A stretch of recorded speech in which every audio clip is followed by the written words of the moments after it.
Hi, I'm Tom Kanwischer. I'm the director of bands at Percy Dillon Middle School in Oak Park, Illinois.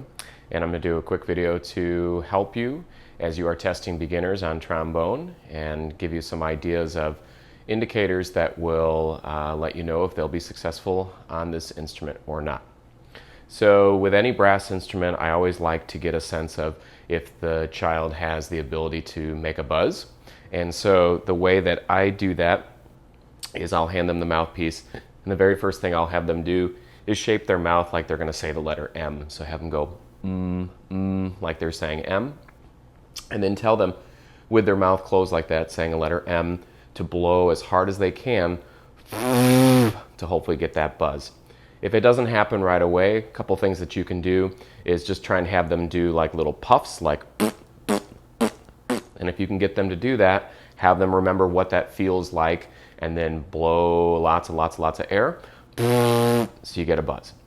Now, in terms of the mouthpiece, just really simply for them, I just say make sure you place it around your mouth, try and center it as best you can, and then get that same idea. Close your mouth, think of the letter M, blow really hard, and get a buzz.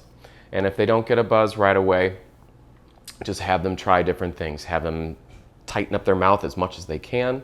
You can have them go off the mouthpiece again, get some of those sounds again, see if they can get that buzz.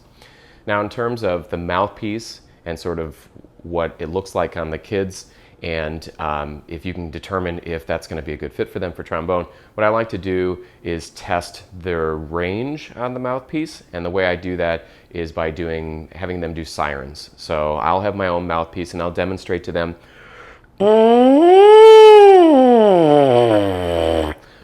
going as high as you can and low as you can. And for trombone, what you want to hear is that they have the ability to go lower. And sometimes what I'll do is if I have them do those sirens, and I can tell they're really pinched, they're playing much higher. At that point, I may suggest that they try trumpet, and then if you get a trumpet mouthpiece and they're getting that really nice crisp upper register, that might be a moment where you would sort of gently nudge them in that direction. Once they have gotten the buzz successfully on the instrument, last step is to have them handle the instrument. And there's a couple things you're looking for. So obviously with trombone, it's a big instrument. It requires a lot of arm length, to get out to 7th position. And so you want to look at the physical stature of the child. If they're really small, you might want to recommend trumpet or even euphonium, especially if they really like that low register instrument, just because physically it's going to be easier for them to handle. But if you feel like they're a decent size, all kids are small, they'll grow into it, so you can certainly give them that opportunity.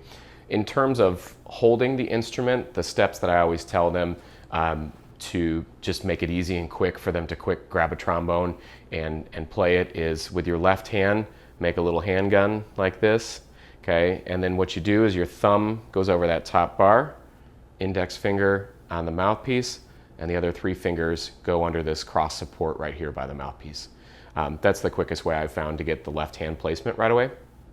And in terms of right hand placement, I always have them think of Star Trek, and they may or may not get that reference, but if you have them do the Spock hand, it nicely splits the fingers, and then literally all they do is they come here, 2 fingers go on top, 2 underneath, and then thumb right behind it, and that'll give them a nice grip right away. Obviously, when you're testing kids on instruments, it's not super important that right away they get it, but if you can get them as close to it as possible, that's always good. Next thing I have them do is, with the slide locked, so important, make sure the slide is locked, is just play. Have them do that same sound. See if you can get a sound. If they can get a sound, great. And then what you want them to do is try to get a pretty decent range of notes. So what I'll ask them to do is try and relax as much as possible, get a low note, okay, and have them see if they can explore the range of the instrument. And again, what you're looking for is their ability to listen and change pitch. And it may not be perfect, But what I found is that kids that are getting sounds like that and they're not able to manipulate and change the pitch, sometimes that progresses and it makes it very difficult for them later on as they play the instrument. So something to think about. And then the last thing that I have them do, and this is kind of fun for them, especially for trombone. Most kids that want to play trombone like it because you can do glissandos and you can do fun things with it. So what I have them do then is I'll unlock the slide and I'll say, all right, have at it, kid. You can play whatever you want, and then just have them do some glissandos. So to take away some things to think about, first, get them to do a buzz. Second, get that buzz into a mouthpiece and have a trumpet mouthpiece handy in case you find that they're having some range issues.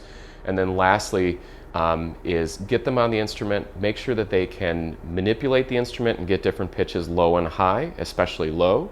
And then lastly, have them use the slide, see if they've got enough arm length, get them excited at that point. If you feel like, yeah, this kid's going to play trombone, then get them excited, get them laughing about the glissandos, things like that, and I think you'll have some successful trombone kids.